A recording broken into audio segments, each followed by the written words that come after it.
Hello everyone, a very good morning. Use study 92 में आपका स्वागत है। दोस्तों, जैसा कि हम लोग का डेली बेसिस पे जो प्रैक्टिस सेट चलता है, वो एनटीपीसी के लिए प्रैक्टिस सेट संख्या 23 है, जिसमें हम लोग टोटल 40 क्वेश्चन देखेंगे। दोस्तों, आप लोग लास्ट तक बने रहिए। चलते हम लोग अपने सेशन पे और फर्स्ट डिवीजन के तौर पे करेंगे। सिंधु घाटी सभ्यता के लोग की पूजा करते थे, तो वो किसकी पूजा करते थे? ऑप्शन डी, वो पशुपति की पूजा करते थे। नेक्स्ट, बाबर की आत्मकथा बाबरनामा किस भाषा में लिखी गई है? तो बाबरनामा जो भाषा में लिखी गई है, वो तुर्की भाषा में लिखी गई है। और इसका अनुवाद जो किया गया है, अबू फजल और अब्दुल रहीम खान खाना के द्वारा किया गया है, तुझके बाबरी के।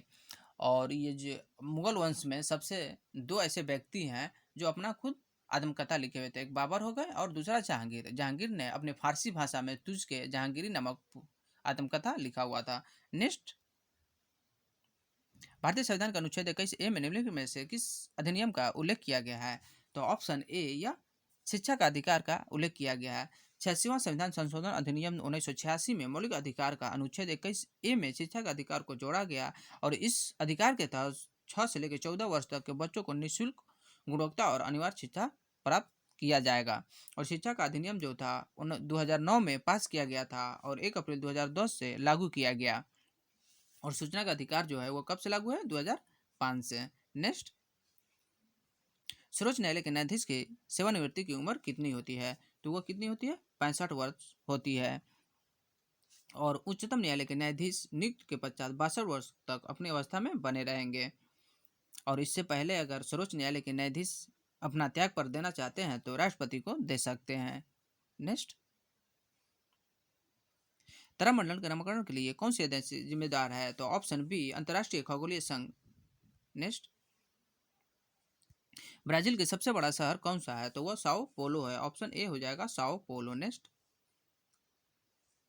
चिरकुट झरना इंद्रावती नदी पे पड़ता है, जिसे अक्सर भारत के नियाग्रा झरने के रूप में जाना जाता है। वह डैश में स्थित है। तो वह कहाँ पे स्थित है? यह बस्तर जिला के छत्तीसगढ़ राज्य में स्थित है। ऑप्शन बी, जो जलप्रपात यह जो है चिरकुट झरना 90 फीट ऊंचा है और वर्षा ऋतु में रक्त लालिमा लिए हुए होता है और गर्मी के चांदनी रात में यह सफेद दिखता है। यह जलप्रपात जो है विंध्य पर्वत माला पर स्थित है। नेक्स्ट, भारतीय रेलवे के अंतर्राष्ट्रीय पेट्रोल ब्यूरो सुविधा डैश में उपलब्ध नहीं है। तो कहाँ पे स्थित नहीं है? या तिरुवनंतपुरम में स्थित नहीं है। नेक्स्ट, विमुद्रीकरण नोटबंदी के बाद निम्नलिखित में से किस मूल्य वर्ग के नोट पूरी तरह से बंद हो चुका है? तो हम लोग दोस्तों 8 नवंबर 2016 को उस समय भारत सरकार ने 1000 और 500 के नोट दोनों बंद कर दिया। मगर 500 का नोट जो है नए प्रचलन के माध्यम से वो स्टार्ट किया गया और 1000 का नोट जो है यह पूर्ण रूप से बंद कर दिया गया। तो ऑप्शन आपका हो जाएगा ये, 1000 का नोट पूर्ण रूप से बंद कर दिया गया है। और नोटबंदी जो इससे पहले 2 बार और हुई थी 1946 में, एवं दूसरी बार जो हुई थी 1978 में हुआ था, तीसरी बार जो हुआ 8 नवंबर 2016 को हुआ। नेक्स्ट, ई नाम पोर्टल पर कैशलेस भुगतान शुरू करने के लिए निजी क्षेत्र का कौन सा बैंक केंद्र सरकार से जुड़ा हुआ है? तो वो कौन सा है? ICICI bank. Option B. Next, अद्वितीय प्रोग्रामर शहर ओरोविलो कहाँ स्थित है? तो यह कहाँ स्थित है? पुडुचेरी में स्थित है। नेक्स्ट, प्रधानमंत्री जन धन योजना स्कीम डैश को गति प्रदान करने के लिए भारत सरकार द्वारा शुरू की गई थी। तो यह कब शुरू की गई थी? यह 2014 में शुरू किया गया था। 15 अगस्त 2014 को घोषित था, लेकिन 28 अगस्त 2014 से जनधन योजना जो था यह शुभारंभ किया गया। नेक्स्ट, तो हो जाएगा यह एक वित्तीय समावेशन है। ऑप्शन डी हो जाएगा। एसोचैम का पूर्ण रूप क्या है? तो एसोचैम का पूर्ण नाम होता है associated chamber of commerce and industry. Option D. Next, Indira Gandhi की जीवनी के लेखक का नाम क्या है? तो यह कौन थी? यह पुपुल जयकर थी। इनका जो ऑटोबायोग्राफी है इंदिरा गांधी ए इंटीमेटेड बायोग्राफी, यह 1992 में लिखी गई पुस्तक पुपुल जयकर के द्वारा है। नेक्स्ट, पीएसएलवी से क्या अभिप्राय है? तो polar satellite launch vehicles full form होता है। नेक्स्ट, किसी वस्तु में किया गया कार्य निर्भर करता है, तो विस्थापन पर निर्भर करता है, बल पर और विस्थापन के बीच कोण पे ये भी निर्भर करता है, प्रयुक्त बल पर भी निर्भर करता है। वस्तु के द्रव्यमान पर किया गया कार्य यह निर्भर नहीं करता है। तो ऑप्शन डी हो जाएगा, ए बी सी। नेक्स्ट, द्रव और गैस के ताप अंतरण का मुख्य कारण क्या है? संवहन है, और चालन माध्यम से जो होता है यह ठोस में होता है। नेक्स्ट,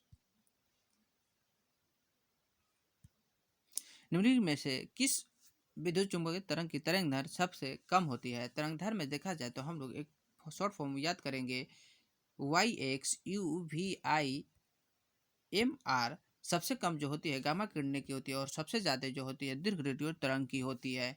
नेक्स्ट, ऑप्शन डी हो जाएगा, गामा किरणें। नेक्स्ट, जब दो या दो से अधिक प्रतिरोधों को एक समान दो बिंदुओं के बीच जोड़ा जाता है तो वो डैश में जुड़े हुए होते हैं। तो वो किस में जुड़े होते हैं? वो समानांतर श्रेणी में जुड़े हुए होते हैं। नेक्स्ट, 1831 में विद्युत द्वारा प्रौद्योगिकी के क्षेत्र में उपयोग तब व्यवहारात्मक हो गया जब ने विद्युत डायनेमो की खोज हुआ। तो ऑप्शन सी, माइकल फ्राडे। 1831 में विद्युत का प्रौद्योगिकी के क्षेत्र में उपयोग तब व्यवहारात्मक हो गया जब माइकल फ्राडे ने विद्युत डायनेमो की खोज की हुई थी। अब बेंजामिन फ्रैंकलिन ने तड़ित चालक की खोज की थी। और थॉमस एल्वा एडिसन ने विद्युत बॉल और ग्रामोफोन का आविष्कार किया था। नेक्स्ट,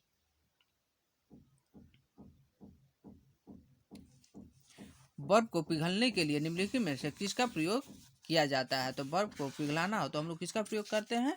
नमक का प्रयोग करते हैं। ऑप्शन ए, सोडियम क्लोराइड का प्रयोग किया जाता है। सोडियम क्लोराइड को ही हम लोग टेबल साल्ट भी कहा जाता है। नेक्स्ट,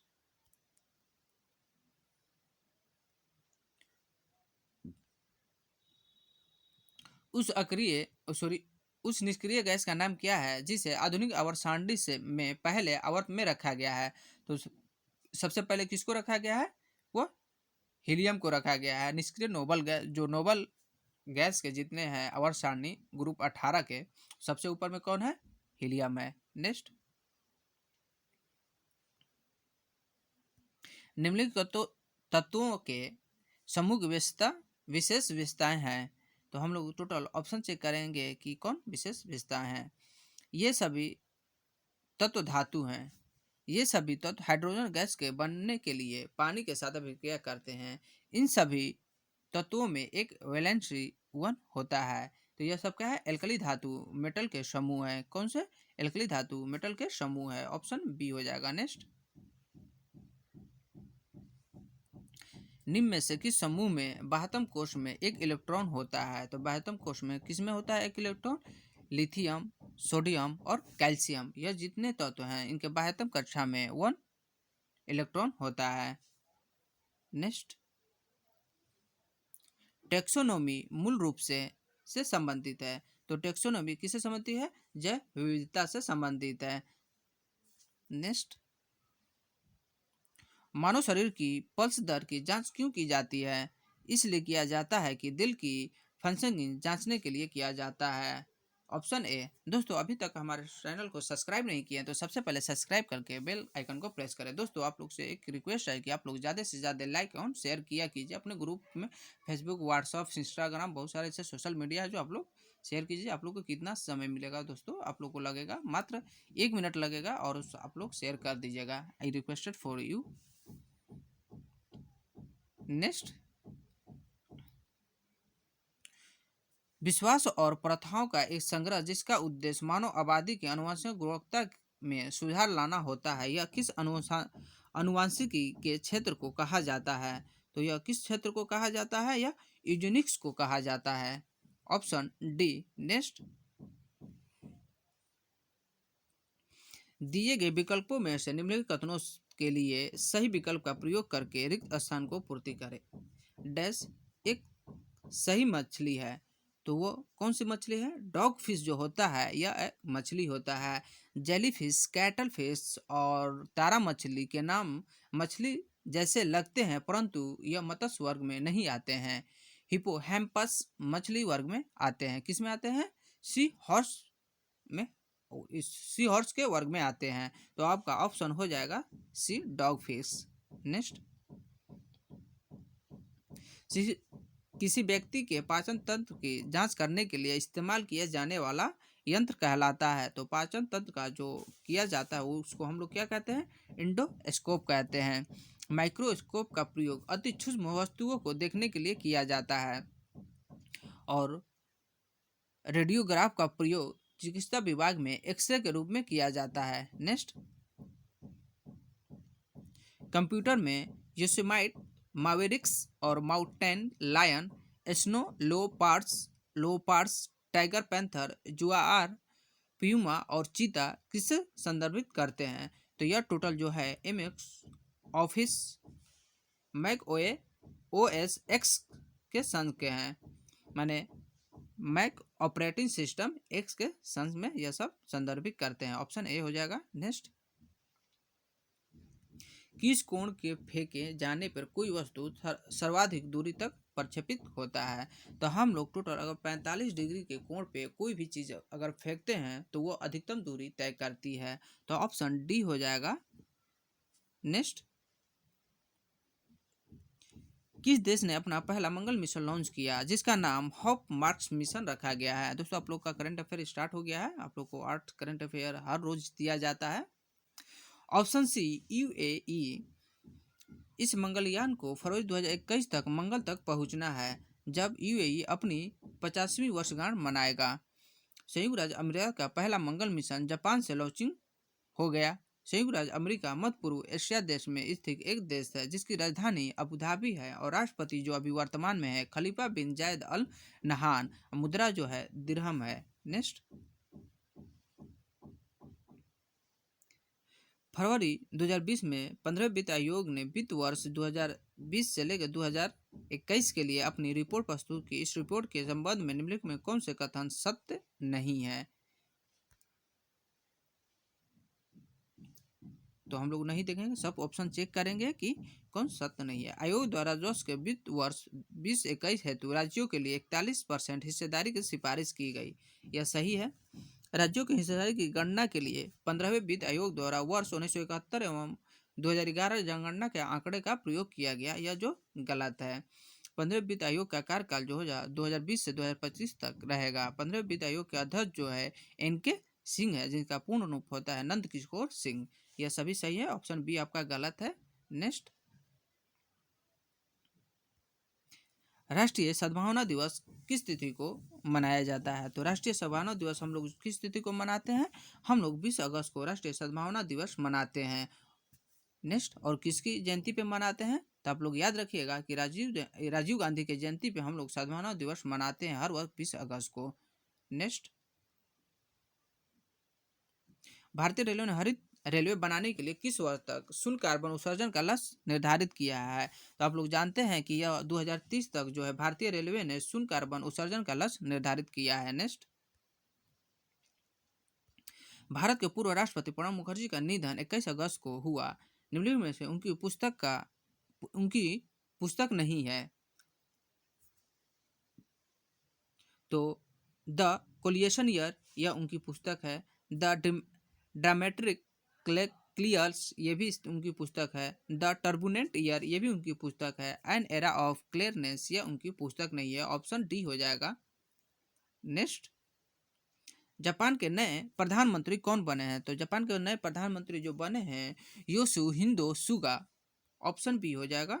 नेक्स्ट, यूनिसेफ इंडिया ने बच्चों के अधिकार को बढ़ावा देने के लिए किसे हैशटैग फॉर एवरी चाइल्ड का अभियान का सेलिब्रिटी एडवोकेट नियुक्त किया गया है। तो ऑप्शन सी आयुष्मान खुराना को नियुक्त किया गया है। नेक्स्ट, राष्ट्रीय नाटक विद्यालय के अध्यक्ष के रूप में किसे नियुक्त किया गया है।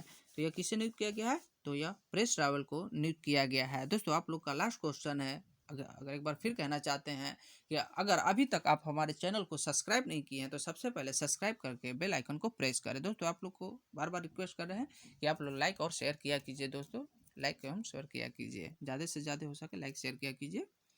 आज का लास्ट क्वेश्चन है दोस्तों कि यूएस ओपन 2020 में पुरुष एकल का खिताब किसने जीता है। तो यह किसने जीता था, तो ऑप्शन बी डोमिनिक थियम ने जीता हुआ था। दोस्तों आप लोग का टोटल क्वेश्चन हो गया। ठीक, थैंक्स फॉर वाचिंग।